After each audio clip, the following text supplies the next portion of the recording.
Hello everyone, welcome to Facebook mini blog. আশা করি তোমরা ভালো আছো, সাথে আমিও ভালো আছি। আজকে আমি তোমাদের সাথে একদম অন্যরকম একটা ভিডিও শেয়ার করছি। তো আমার জেঠি শাশুড়ি, মানে ওনাকে আমি বড় মা বলি, তো উনি আমাবতী করেছিলেন, তো সেই সাবু মাখার ভিডিওটা তোমাদের সাথে একটু শেয়ার করছি। তো আগের দিন আমি আর ও গিয়ে বাজার থেকে সব কিছু নিয়ে এসেছি সাবু মাখার জন্য, যেসব প্রিপারেশন আর কি লাগবে।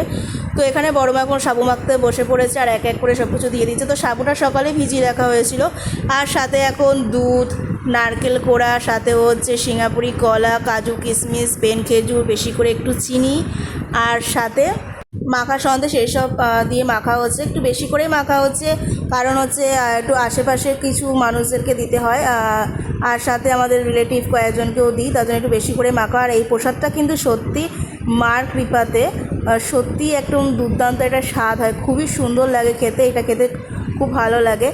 আর এই যারা জানি বয়স্করা যারা করেন এই নিয়মটা, খুবই কষ্ট হয়, কারণ এই কদিন একটু নিয়মকানুন মেনে চলতে হয়। তো যাই হোক, মার কৃপাতে সব ভালোই হয়, কারণ মা তার সন্তানদেরকে অবশ্যই ভালোই রাখে। তাদের বাড়ির বয়স্করাও কি নিয়মটা পালন করে অবশ্যই কমেন্টে জানিও। আজকে মতন বাই গাইস।